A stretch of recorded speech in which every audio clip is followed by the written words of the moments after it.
Hey now, ladies and gentlemen. Hey now, hey now. Hey now, hey now. Hey now, and a hey now. And a hey now. And a hey now.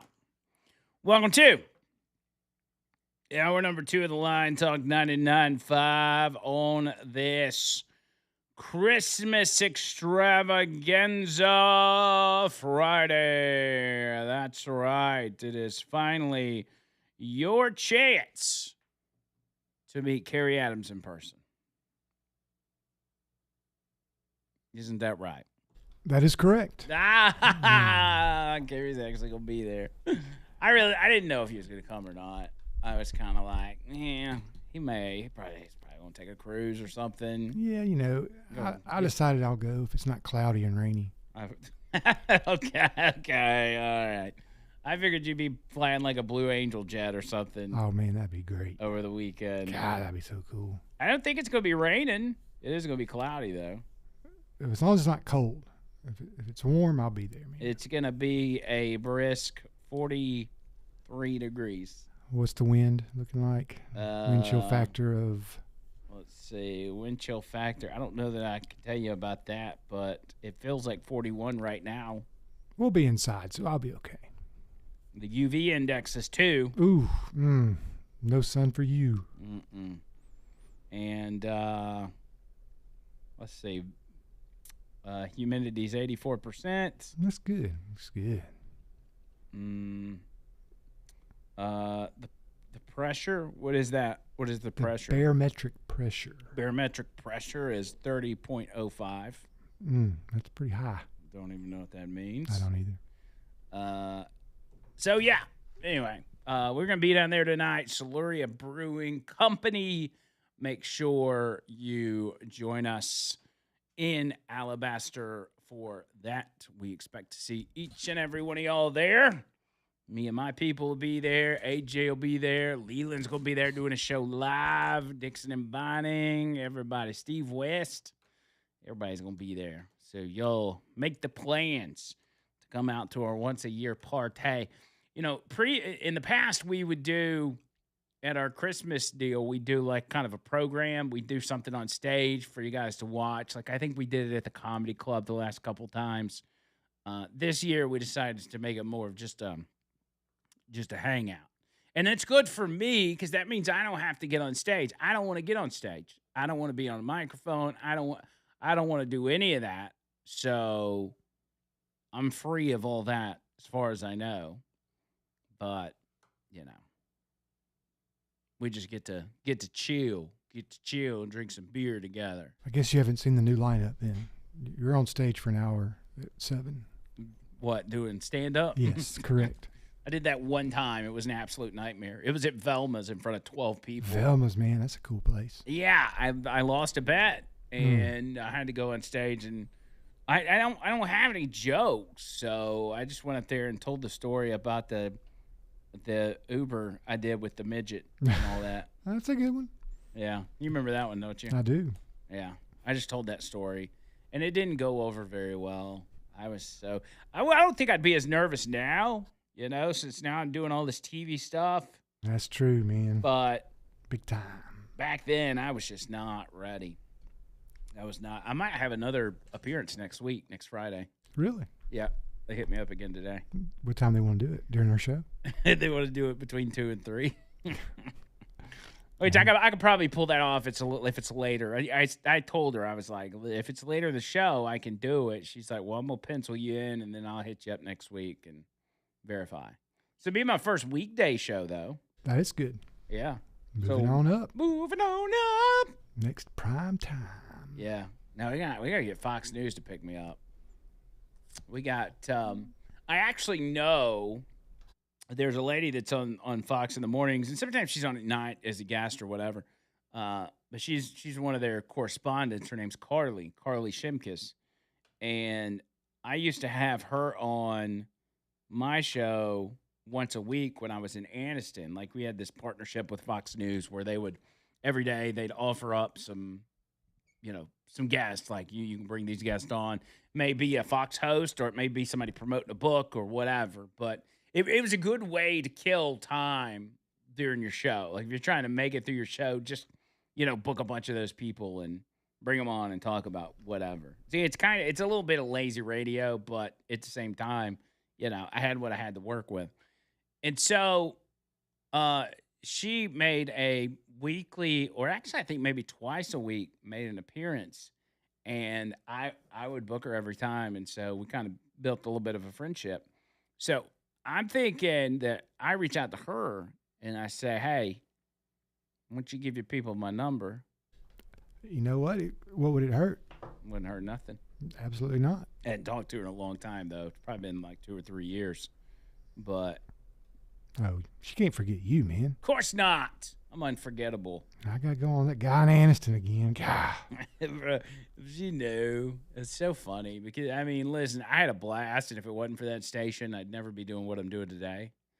But I was thinking about some of the more high-profile people I brought on because of that Fox News connection. People like Juan Williams, Eric Bowling. Who else did I bring on? John Stossel. Like, hey, John Stossel was actually my very first one, and he was like, you could tell when we started, he was just pissed off, and I was really green at that time. And he was like giving me these short answers and finally just hung up in the middle of the interview. So what do you think about politics? I know. It was very stupid questions. I wasn't giving him like hard questions or anything. It was as softball as it could get, but he ends up just hanging up. And I was like, all right, well, we'll go ahead and take a break. Thank you very much. It was my first ever interview of a famous person. I wish I could get that story to him. They might. And tell him, hey, you remember that time you were a jerk to the kid over in Aniston, Alabama? Why, yes, I do. Yeah, it's, probably. There's been so many people. He asked me if I liked politics. Yeah. I don't know. We'll work it out. I'm gonna be a famous TV guy before it's all said and done. I mean, I think you're already there, right? Yeah, I guess. That's what I tell my wife. It's my famous TV guy. What does she say? She rolls her eyes. Mm-hmm. Yeah, I know the feeling. Mm-hmm. But it's all right. All right, 205-545-9950. We'll get you in Fun King Friday, kind of laying back a little bit, just winging it. First thing, Kerry, Alabama. We don't have Damian today, but Alabama, Georgia tomorrow. Oh, yeah. How you feeling about that? As in, you're an Auburn guy. Yeah. I like Alabama, too.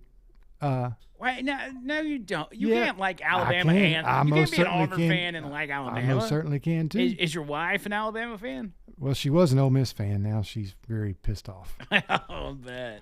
She is. Well, she can do like you and like LSU too.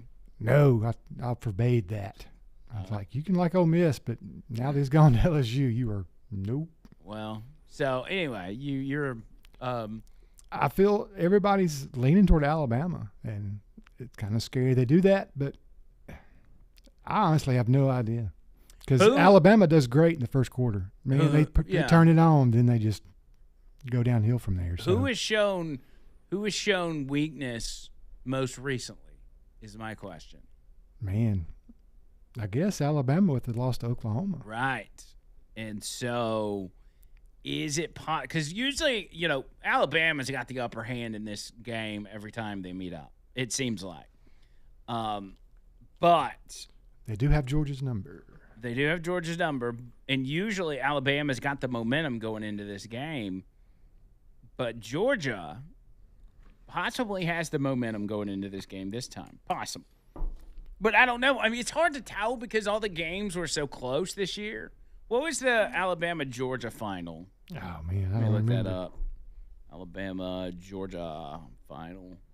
It was a close game, wasn't it? 24-21. With 0 points scored in the fourth quarter. See, yeah, these are not the teams of past. But Alabama, I guess Alabama was leading because it was like 17-0, right, in the first quarter? Yeah, 17-0. Then Georgia scored twice before halftime. Then Georgia scored again in the third quarter. So, and Alabama didn't score at all in the second half. Wow. Yeah. So if Georgia can just figure out how to like I said, Alabama score early, they always start strong this year. always start strong. You think, man, finally the Alabama that everybody loves, and then they just, it's like they call off the dog. I don't know what they do. That's what Tennessee does. We call off the dogs and blow it. Mm. So I guess Georgia's strategy is going to be just get out there and punch them in the mouth first. The one thing that does bother me about Alabama is the amount of trick plays they started playing. Really? I hadn't watched a lot of Alabama games this year, so I hadn't noticed. I mean, they seem to work, but they could backfire just as easily. So I don't know. I'm gonna say Alabama's gonna pull it off. You're saying I don't know way too much to be a sports guy. Well, I'm not a sports guy anymore. Well, you used to be. You've got a long history of right being part of the Fine Bomb Radio Network. I seem to do a lot better now that I'm not a sports guy. And when it comes to picks, yeah. You've always got jocks people coming in the studio and talking to you too. They're trying to tell me I'm going to lose this week, but you've been winning, hadn't you? Yeah, I have been. On your y'all make picks, y'all pick teams, correct. Right? Sport, you can pick point spread or over under. Yeah, they I seem to do better when I stop listening to them and just go with what I think I might know. But are you saying sports analysts are always wrong? They're wrong 50% of the time. Mm. It's more pressure when you're on top because you have to stay on top. Listen, that's not an easy business to be in. You know, you get in there and you got the pressure of picking winners and losers, and everybody expects you to be right. And there's not a lot of games to really pick unless you go to NFL, which I stay away from NFL games. Yeah, that's a bit unpredictable this year too. They're horrible. I think I tried to pick it 1 week and got them all wrong. Mm. Yeah, don't be doing that. All right, if you want to get in, 205-545-9950. I'll keep on with this bombing suspect because we had a lot of reaction yesterday. We'll get into that when we get back.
205 545 9950.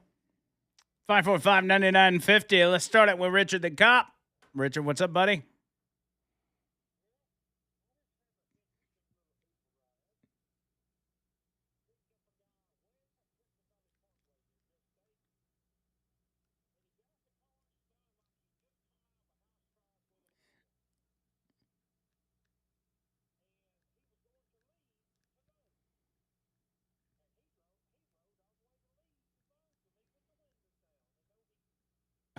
Oh, wow. Did he work at Lowe's? Interesting.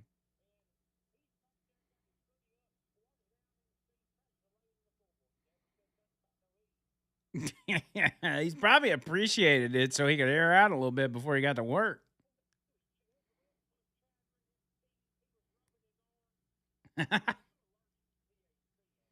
Yeah.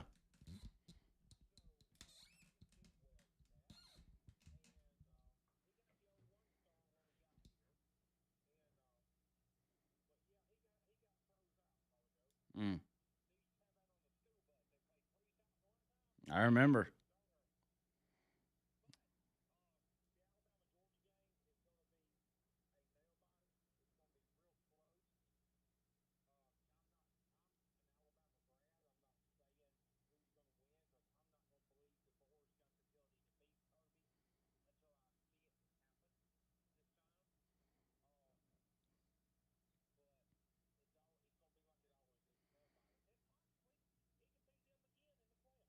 Wait, how many times? How many times has DeBoer beat? I mean, he obviously beat him this year. Did he beat him before that? DeBoer beat Kirby, or is that was the first time?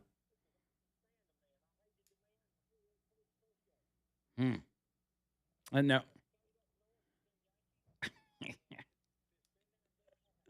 Yeah.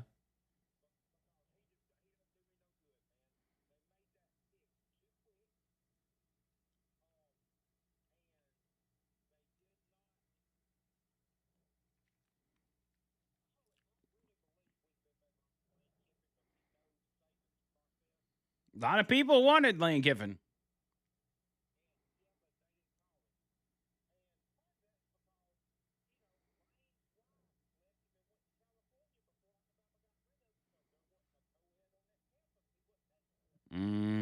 I've been there, done that. He was doing that at Tennessee too.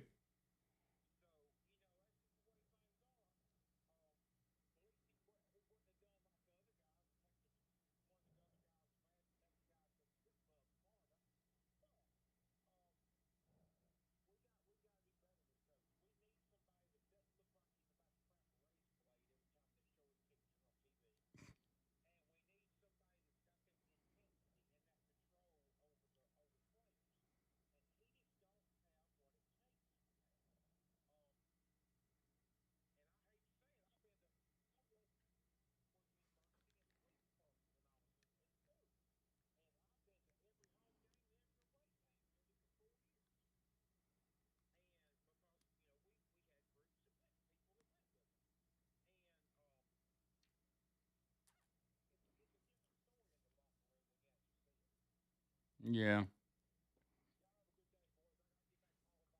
All right, buddy. There's Richard the Cop. I'll agree with him on this. I was surprised at how quick they hired somebody because you're filling the goat's shoes. You know what I'm saying? Like when Nick Saban announced he was dipping out, I was like, oof, what kind of process is this going to be?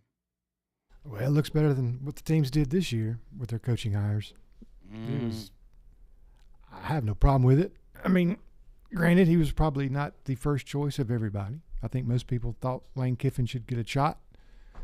But you're better off without Lane Kiffin because there's a high possibility that this day would have come anyway, and he would have left Alabama for LSU. No, he would not have left Alabama for LSU. No way in hell. The average coach would not, but Lane Kiffin, is a hoe. He would have. He'll leave anybody, dude. I don't care.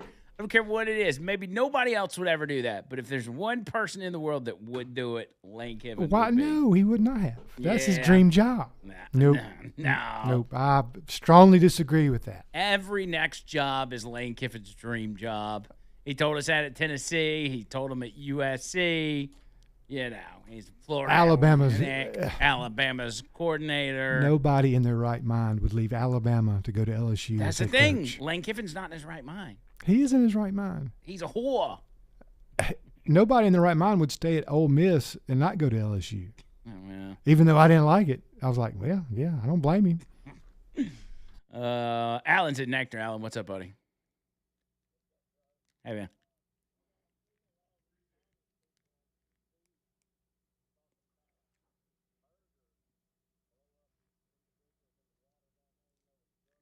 Yeah.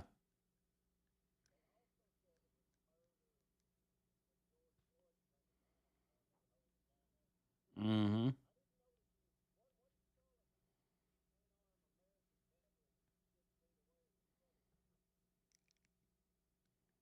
I mean, yeah, that would be murder.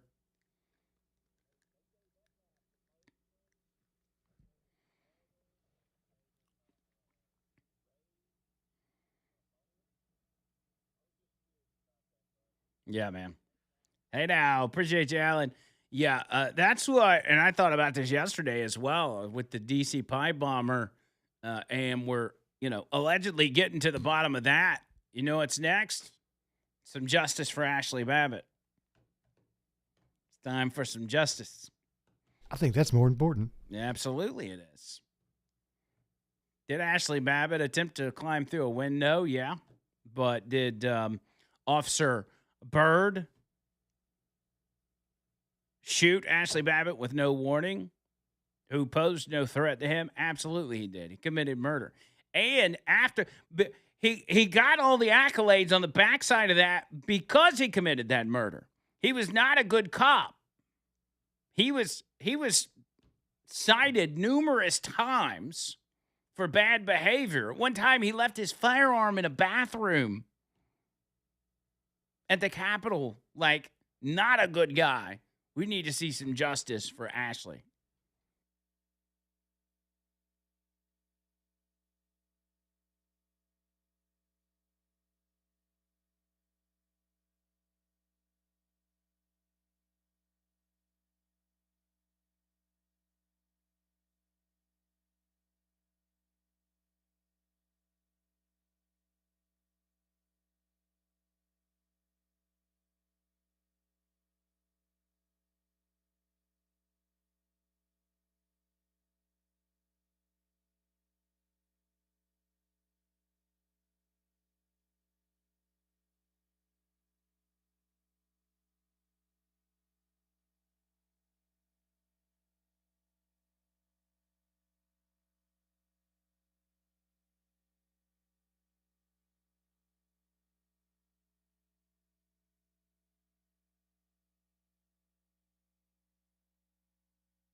So right now, Donald Trump is being awarded the FIFA Peace Prize at the Kennedy Center and making a few comments. So let's go live to Donald Trump, if we can.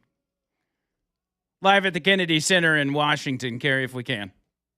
You know, the fact that we could do that, India, Pakistan, so many different wars that we're able to end, in some cases a little bit before they started, just right before they started. It was going to be late, but we got them done, and it's such an honor to be with Johnny. I've known Johnny for so long. He's done such an incredible job, and I have to tell you, you've set new records on ticket sales. And not to bring that up, because we don't want to bring a thing like that up right now, but it's an awfully nice tribute to you and to the game of football, or as we call it, soccer, but football. And that is an amazing thing. The numbers are beyond any numbers that anybody, even beyond what Johnny thought was possible. Definitely. I want to thank, by the way, my family, my great First Lady, Melania. You're right here, and thank you very much.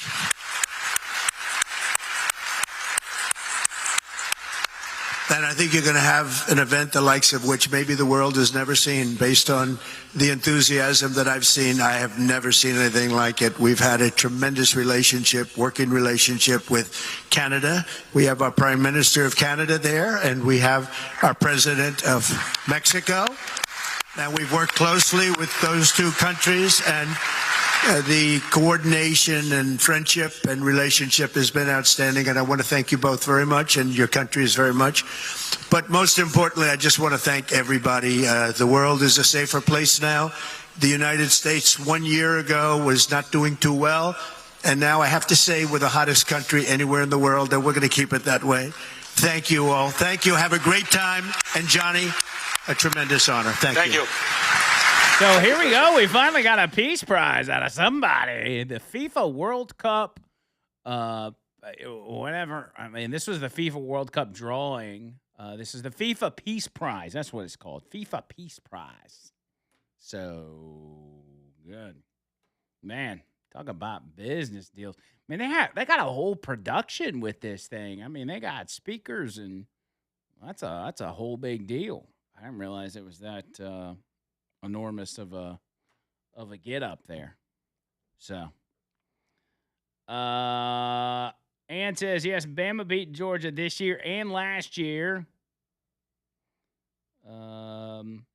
Dax says, Bam still bring up Saban. Typical Bama fan. Let's see.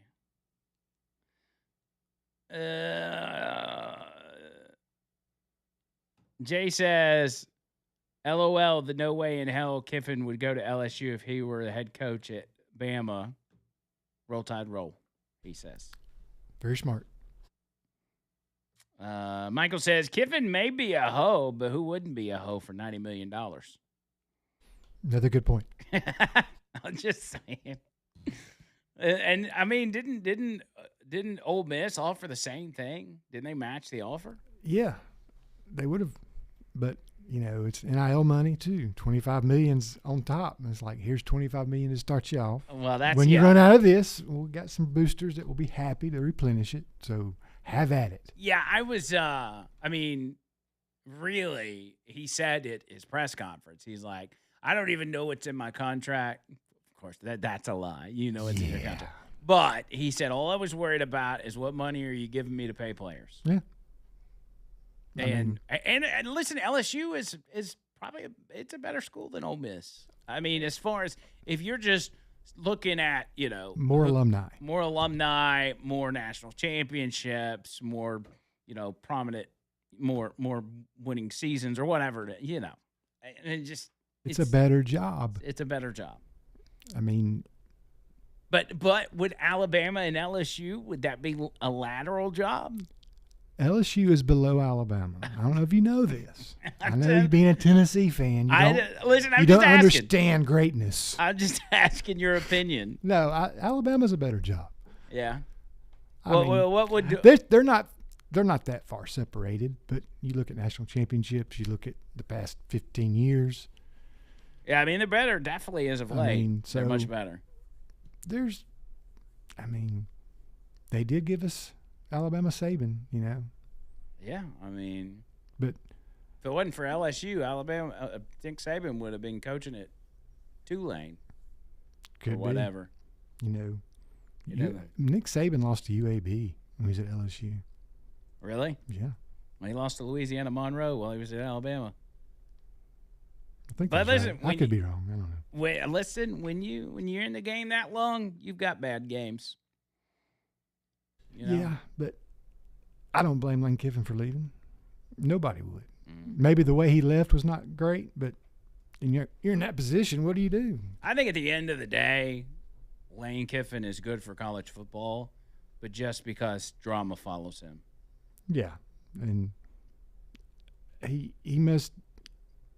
I think he assumed that he will never get the Alabama job, so why not go ahead and take the LSU job? Then he can go coach at Miami for a couple of years, be a failure, then be the Alabama coach. Yeah, I don't know. Seems That's to be wild. the path to take. It's fascinating.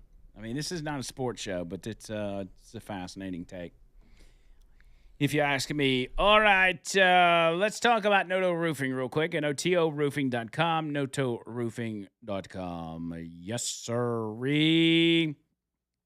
Noto's the best of the best. Crappy weather all around. You know that. You might have roof problems. You notice in leaks, any sort of weird things going on. One big thing that I try to tell you about is the separation of gutters. Like your gutter kind of separating. You can go up under, like go up to the side of your house, look straight up, and see if you can see some daylight between your gutters and your roof. If so, then you probably got a problem, and you need Noto to come out and look at it. If it's something small, they'll give you a complimentary roof tune-up. But if it's something bigger, they'll tell you. They'll say, hey, here's what you got going on. This is what you need fixed. And then you can decide after that if that's what you want to do. Just know that you're in good hands with Noto Roofing. 205-848-2299. That's 205-848-2299. NotoRoofing.com. So let me, again, I keep getting sidetracked. I need to go back to the pipe bomb deal and the reaction to the arrest of the pipe bomber. One of the things that I noticed was Jake Tapper, who was slamming the Blaze for linking the DC pipe bomb suspect to the wrong person. The Blaze had pointed out that there was some chick that worked with CIA that, had a high likelihood of being the pipe bomber, and everybody started sharing it and everything. And so that was kind of a big deal because the Blaze is, for a lot of people, they felt like it's a reputable outlet. And that if they're saying that that's who this is, then it probably is. Well, it wasn't. And Jake Tapper, in the wake of the arrest of this guy, wants to make sure everybody knows that.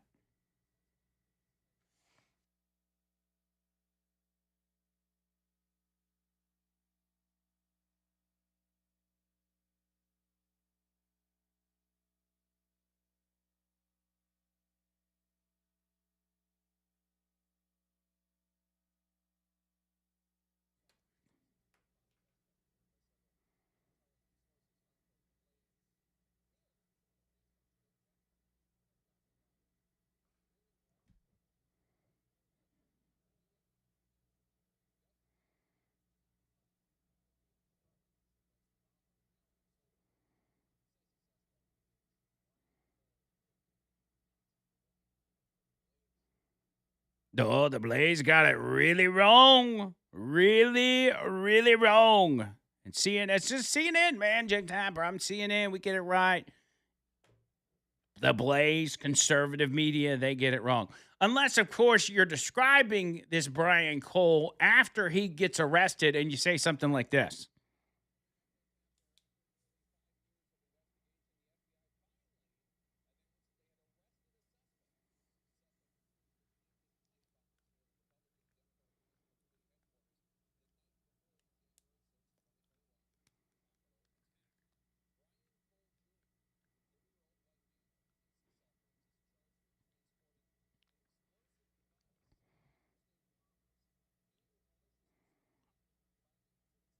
Oh, a 30-year-old white guy. Okay.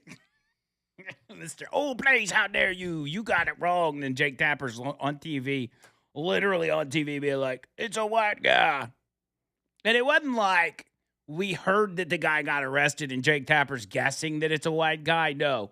We know his name. We know his age. His picture's out there. And Jake Tapper still went on TV and said, 30-year-old white guy. Super MAGA. Oh, it's wild. And listen, here's the reason he said that.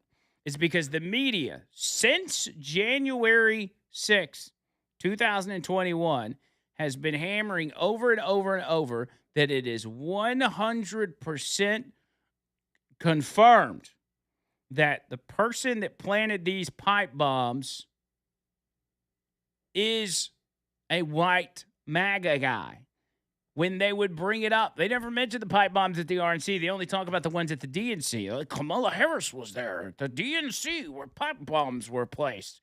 Go back to 2022, MSNBC.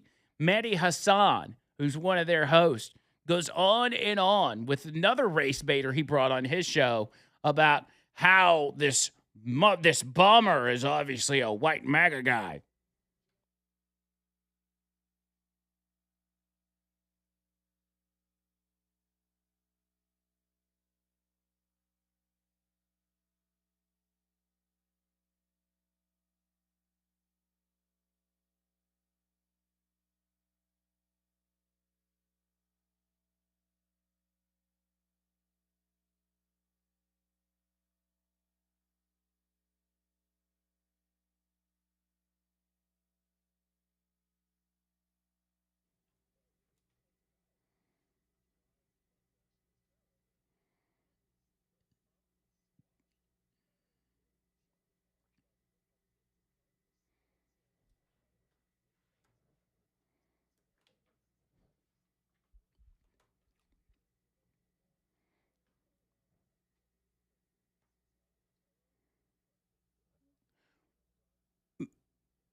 It kills me. I, as a Muslim. So they were very sure that it was a white guy. And maybe they were told, hey, you can go ahead and blame this on a white guy because we're not going to be catching this dude. We already know who he is, where he's at, and we're just going to kind of, can't find him.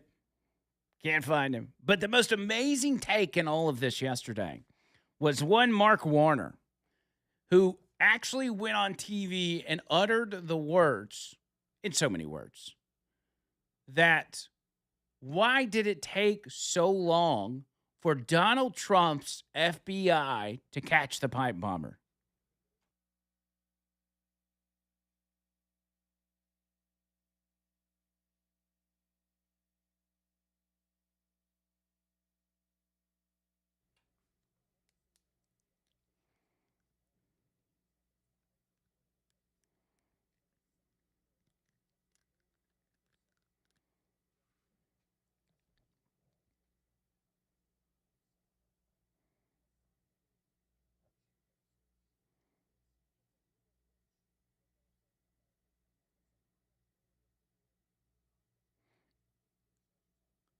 That is unreal.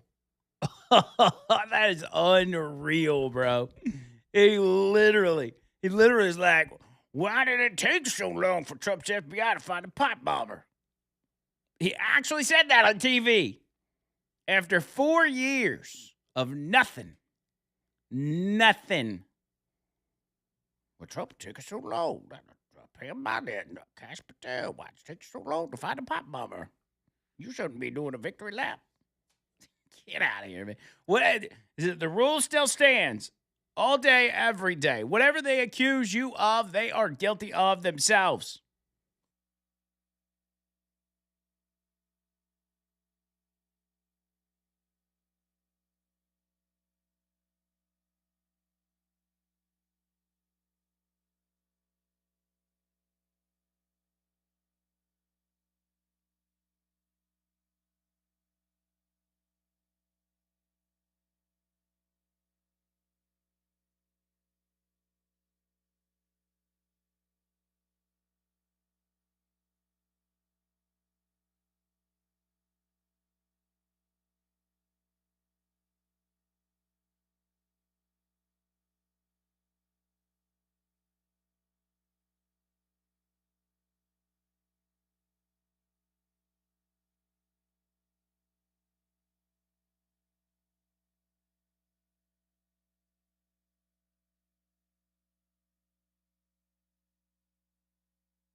Okay, so Donald Trump's taking part in the FIFA Cup draw. He just drew, and he got USA. Is that right? Do we have any audio to that? Here, where you can see here for another photo so that everyone can see what you have drawn. Here we are.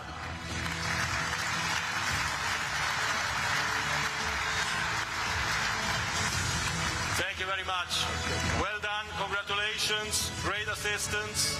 If I may take a selfie with the three of you. Okay. So they're not. I don't guess they're going to speak or anything. So it was a random drawing, and Donald Trump drew USA. It looks like it. That's the most Trump thing ever. I got the Americas. That's funny. What are the chances of that? Pretty good. That's the most. I don't know how any of that works. But seriously though, if he just randomly drew out of a bunch of countries and he pulled out USA, that is the most Trump thing ever. They're drawing. I don't know who they play. I don't know exactly what went on there, but well, they said. I think Steve said they put them in like groups of 4, and that they draw to see who they play first. I guess. So if he pulled America or US. Yeah. Who do we play? Right. I don't know. Unless, I don't know. Interesting. Let me go back to Mark Warner, though. I don't want to lose my train of thought. Man. Nobody cares about soccer. Back to Mark Warner. He was also on, what channel was he on for this? He was on MSNBC's Morning Joe a couple of days ago. And he's learned no lesson from the seditious 7 or whatever it is we call them, the ones that made that video about, if you're in the military, you don't have to listen to the commander-in-chief. He's apparent. Some of those guys are backing off of that, but not Mark Warner. He's actually doubling down and saying that he hopes the military saves us from Trump.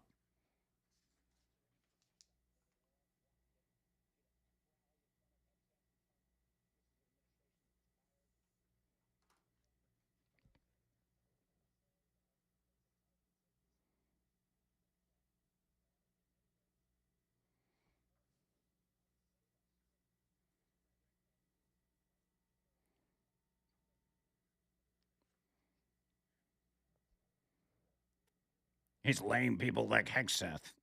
Look at me, I'm cool. I'm using the word lame. Pete Hegseth is totally lame. So I guess they're going to keep going with this narrative. The Seditious 6, that's the name of it, not the Seditious 7. The Seditious 6. Just keep pumping that narrative. Do it all you want. See how that works out for you. By the way, the Seditious 6 are now facing new legal challenges, facing massive money laundering allegations that have emerged. And this has got to be maybe my favorite story of the day because it is exactly what we've been talking about for months and months, if not years now, with the money laundering going on within the Democrat Party. It all goes back to, you guessed it, Act Blue. Act Blue and money going to people like Mark Kelly, especially Mark Kelly, but Elisa Slotkin, Jason Crow, Chris DeLuzio, Chrissy Houlihan, Maggie Goodlander. They all been getting the goods. They've been getting the loot that have been coming from people aged 80, 90, 95 years old, to the tune of hundreds of thousands of dollars. And if you don't believe me, I'll give you the details on the other side. I'll give you the names and donations of the individuals that have been funneling all this money, allegedly funneling all this money to those 6 candidates. Hundreds of millions of dollars that have been going to those 6 individuals. You're going to be astonished when you hear these numbers. 205-545-9950. Earnest Financial, retirewithernest.com. Retirewithernest.com. My buddy David Ernest. Been in business for I almost said 70 years. I don't think he could be in business for 70 years, but he's been in business over 40. Been doing this for a long time. He's seen the ups and downs of the market, the crashing and uprising of the financial system. He's seen it all. And what he does, with that knowledge, he protects your retirement and helps it grow. If you're 55 or older or got over 50K in your retirement, call David Ernest today. 833-596-7233. That's 833-596-7233 and retirewithernest.com.